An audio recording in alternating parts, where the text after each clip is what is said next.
Welcome to our Gender Equality Talks. My name is AnaMaria Vargas. I'm the Research Director of the Swedish International Center for Local Democracy, and I'm here today with Augusto Lopez-Claroz, who wrote an exciting book called Equality for Women, Prosperity for All. We are having a series of 5 talks about violence against women, women political participation and quotas, economic empowerment, and cultural issues. In this talk, we would get closer into the issue of work, education, and economic empowerment.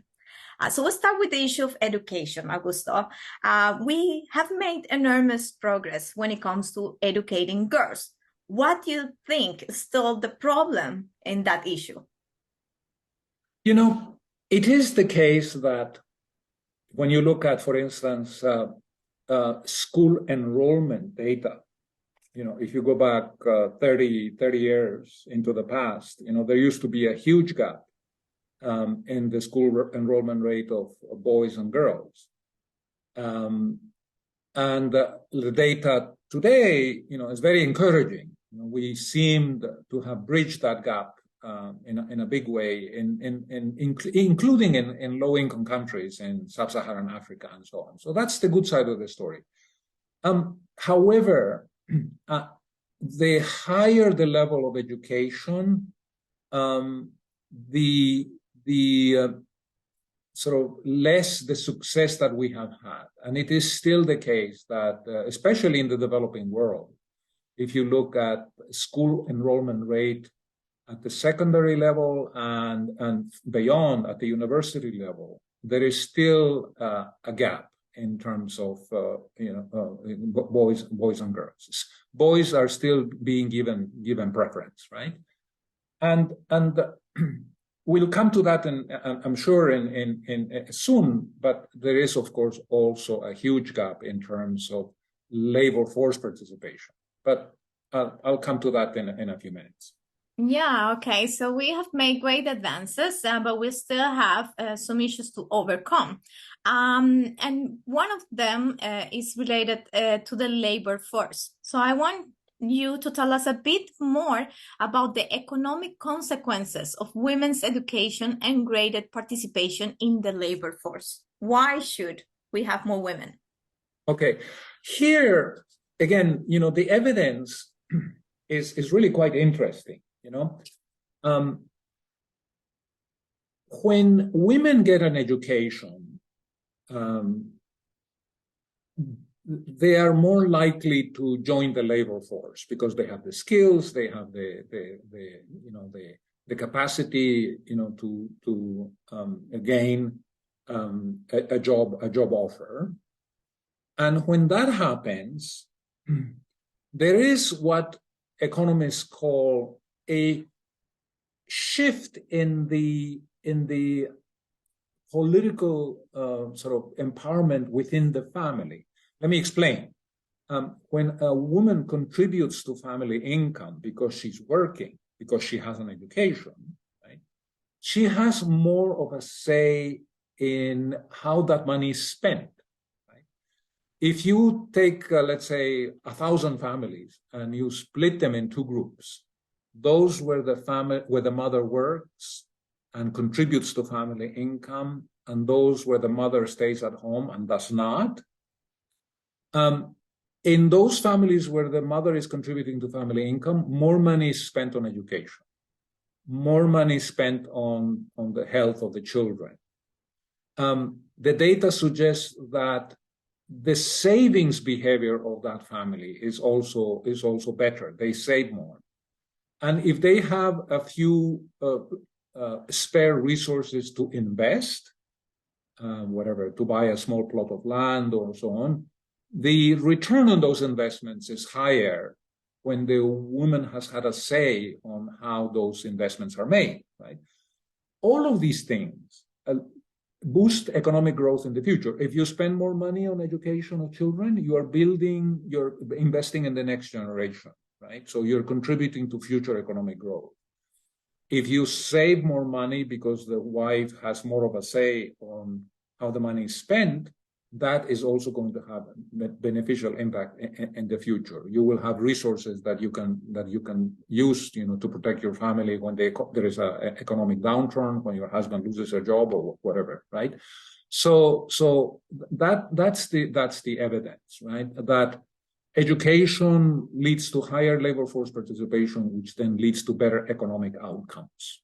Very interesting, because we see that these better economic outcomes are not only for the women that is participating in the labor market, but for the family and for the society as a whole, and also for the future generations to break the cycle of poverty. Excellent.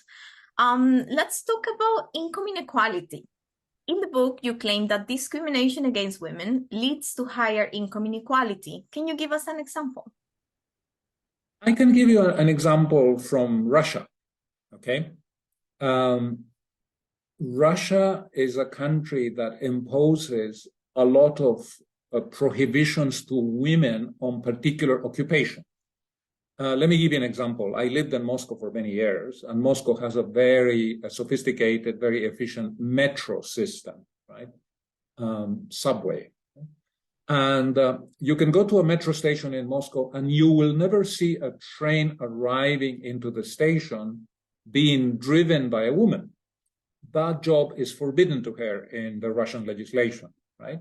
Well, like that job prohibition, there are 456 job occupations in Russia which are forbidden to women. Not 10, not 20, 456. And this is data from the World Bank. And what is really interesting, once you begin to look at what are those jobs, many of them are high-paying jobs in the energy sector. Russia is an energy exporting country. Some of the highest paying jobs are in oil and gas and so on, right? And so because you are blocking half of the population in the country, the women, from accessing some of the better paying jobs in the economy, you are, of course, contributing to income inequality. Half of the population doesn't have access to the better paying jobs. And so here there is a kind of a nexus, right, between discrimination against women on the one hand and income inequality on the other. But this is a Russia-specific example, you might say. All right? Well, we looked at the data, for a large number of countries at the World Bank, and we discovered that the higher the number of discriminations against women embedded in the laws of countries, the higher the level of inequality in the country. Right? There is a very close correlation between the two. So yes, discriminating against women worsens income inequality. That's what the data suggests. Thank you. And you start telling us a little bit about this database that you have helped to build in the World Bank. It's about 190 countries tracking all forms of discrimination against women that are present in the national laws of those countries. Can you tell us a little bit about how this search was done? And if I may ask a little bit, how could local governments also kind of inspired by that trace if there are discriminations in their own local bylaws? That sort of anecdotally, as World Bank economists were traveling all over the world in the last 30 years, we began to discover that countries were discriminating against women through legislation, right? Some countries, for instance, impose mobility restrictions on women. Right? They couldn't travel abroad if they didn't have the authorization of their husband or their father. Some countries imposed greater bureaucratic burdens on women. If you wanted to get a national identity card, you needed to fulfill more procedures than men.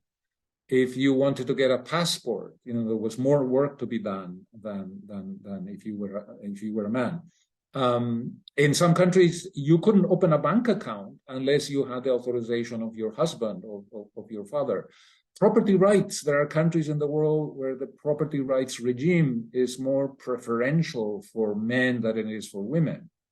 There are countries where if you are, let's say, you are a Jordanian man who marries a German woman, and your children are born in Jordan, they automatically become Jordanian citizens. But if you're a Jordanian woman who marries an English man and your children are born in Jordan, your children are not citizens, right? Because the father is non-Jordanian. And this is clearly a form of discrimination against women, right? And so eventually at the World Bank, what we decided to do was to systematize the collection of this information, looking at the Constitution, the Civil Code, family law, the company law, the tax code, the labor code. You know, there's half a dozen pieces of legislation, and basically just making a listing of all the forms of discrimination against women embedded in these laws for 190 countries. So it's a very monumental effort. But you know, we were able to collect that data, and now it's published regularly. You know, for each country, I can tell you, in Iran, these are the 24 different forms of discrimination which turn women into second-class citizens. And I can tell you the article in the Civil Code specifically where discrimination number 17 can be read. And when you read that article, you say, yeah, oh, yes, of course, this discriminates against women. I think it'll be very interesting to see whether we could do something inspired by your work, do something similar with local governments and map what kind of discriminations exist at the local level. Because also changing society is very difficult, but changing the law is not that difficult. So at least if that discrimination comes from the law, we should try to work on that. Yeah, let me say on that issue, you're absolutely right, you know, because you know, certainly Sweden is not one of the great sort of discriminators, right? I mean, as best as I can tell, Swedish legislation is fairly equitable in the way it treats men and women. But that's not the story, of course, you know, in the rest of the world. And for that reason, you know, many of these rules are applied nationally, and therefore they are applied locally as well, right? And so there is a great deal of scope in many parts of the world to, you know, for local governments to do more in this area, to challenge many of these discriminations. You know, of the 190 countries in the world that we looked at, 90%, 90, in other words, the great majority of countries have some form of discrimination. Obviously, in countries like Iran, you know, you have many, 23, 24, 25, right? In other countries, much less, but there is a broad spectrum, and therefore there are hundreds and hundreds and hundreds of discriminatory forms of legislation against women all over the world. Just a quick reply on that as well, because I'm a lawyer, so I also know that you would change the law, but the law might not be implemented. And I know you said something in your book about that. Do those countries that have good laws have good practices? Is there any relation? You know that there is a gap between what we call de facto and de jure, right? To go back to something that we discussed earlier, the fact that a country passes a law protecting women from violence does not necessarily mean that the law will be immediately applied on a consistent basis and that every man that commits an act of violence against women, you know, will be prosecuted and punished, right? It does help. The law does have a deterrent effect, but there is still a gap that needs to be bridged between the letter of the law on the one hand and the reality on the ground on the other, right? And here again, I see a role for local governments, right? Because, you know, violence against women takes place at the level of sort of the locality, right? It's specific to a particular place, and very often it's the local police that responds to evidence of abuse and so on, right? So there is a role for local governments, you know, to be much more vigilant, you know, and to make sure that that the women get the protections, you know, that the law calls for. If women are getting more educated, if they are also entering the labor market, and if that brings prosperity for all, what can we say about childcare? Because we see that's a limitation that on the practice prevent many women. Once we have children, then we leave the labor market. What can countries do? What are good examples? Well, you're absolutely right. I think that we have made some progress in terms of things like maternity leave, paternity leave, right? In other words, moving away from the presumption that it is only women who have the responsibility for education, right? You know, for a long time, that was sort of the implicit assumption, right? That if there is care that needs to be taken for the children, you know, it must be the woman that has to sacrifice her career, who has to go out of the labor force for a few years, and so on and so forth. That is changing, and it changes more quickly when the government provides incentives that make it easier for women, you know, to do both, you know, to be mothers and to be gainfully employed. And childcare is a very important component of that. But also, you know, there is an issue of culture here, you know, the notion that men have a role to play as well as educators of the children. Right? Also, something that is happening more and more, and I think this is actually a good thing, is that especially because women now are highly educated, you may see more and more instances of couples where when the child is born, maybe it makes more economic sense for the husband to take some time off than for the wife, if the wife happens to be the one that is earning the higher salary because of her, you know, professional profile. That can happen. It's happening more and more. I know couples, right, where the stay-at-home person is not the mom, but it's actually the dad. And that's fine. That's fine. You know, these are issues of you know, sometimes they're transitional issues, right? You know, this doesn't have to be the reality permanently and forever. At some point, the children will grow. They will leave they will not be in need of, you know, sort of full-time care, and this will allow either the husband or the wife to return to the workforce, right? It means we want to seek a bit more balance. Yes, thank you. And I think our cultural norms and our laws that have prevented fathers from being a father and being involved also hurt them, I think, on the long term. So it's it's an important issue to address. We are approaching the end, and we gather several sentences and affirmations that are related to this issue of empowerment, education, economic opportunities. So I'm just going to state each of them and hear your quick response. You hear someone in the street and they were unlucky to find you that is an expert. And so what is the response that you give to someone making an argument along the following lines? Women and men just like working with different things. How is that a problem? Yeah, I mean, that's fine. It's I think the concept of equality does not presume that there are not differences between men and women, right? The concept of equality is more framed in terms of equality of opportunity, you know, that we should have access to the same, you know, opportunities of education, that we should have the same rights and the same privileges, right? That the law should not discriminate against one or the other. I think that's the way that we understand equality, which does not mean that we are equal in some kind of literal sense, right? In other words, we can have a society that is diverse, right, and at the same time that provides equal protection, right? This applies not just to men and women; it applies to minorities as well. You know, we have more and more societies that have, you know, ethnic populations. Right? This is true in Sweden. It's true, you know, throughout Europe and in many other parts of the world.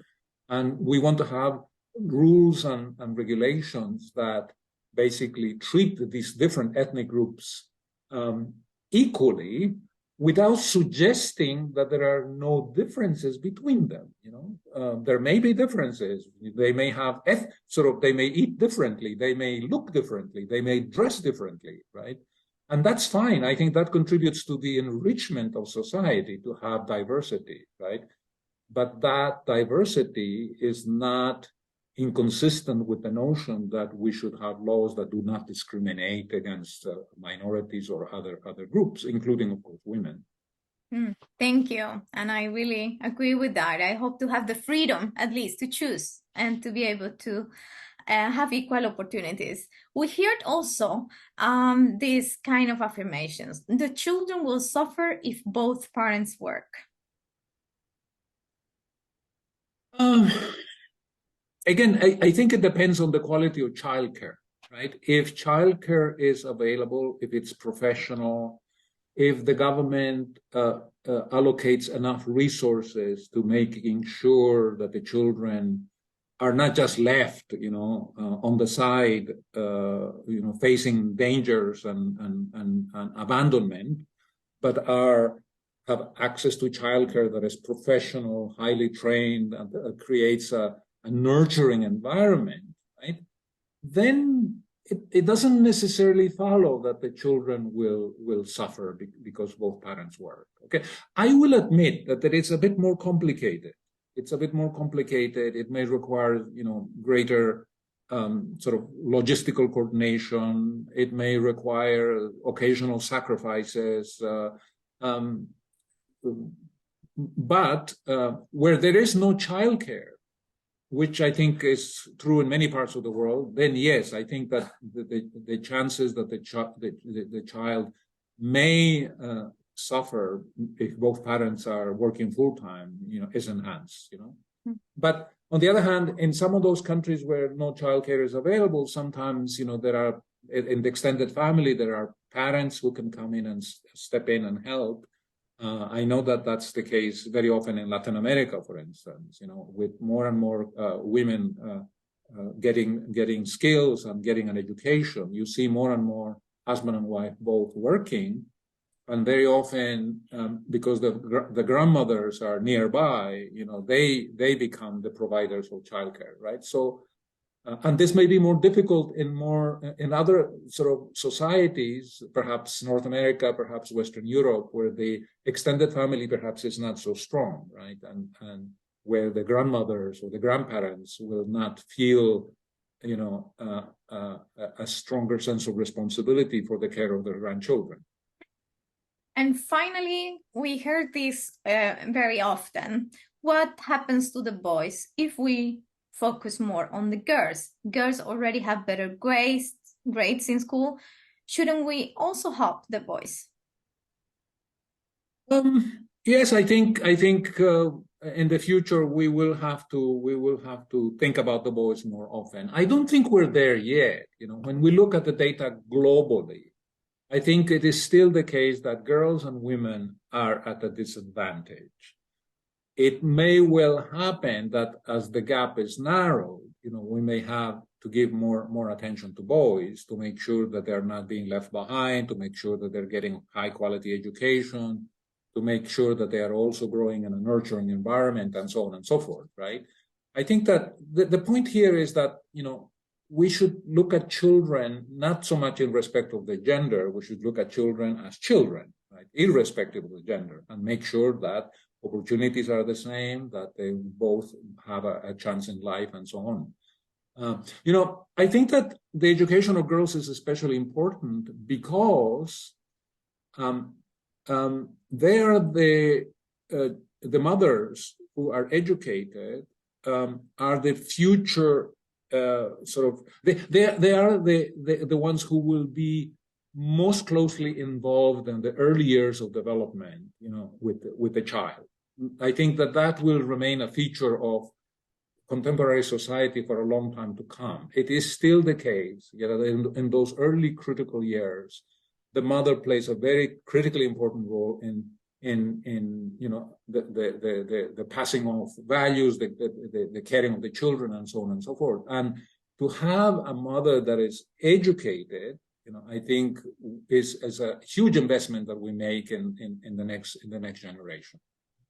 Well, thank you, Augusto. And I think we are approaching the end of this gender equality talk on work, education, and economic empowerment.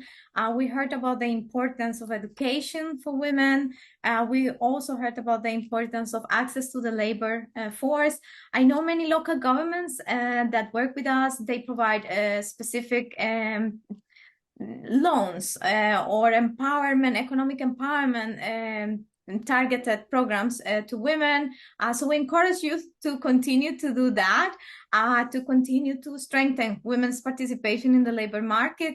That will bring not only prosperity for those women, but as Augusto has taken us here today, will bring prosperity for all. We hope you also can watch the other episodes of these gender equality talks on gender violence, on political participation, and on cultural issues. Thank you very much. Thank you, Anna. It's a pleasure to talk to you. Thank you.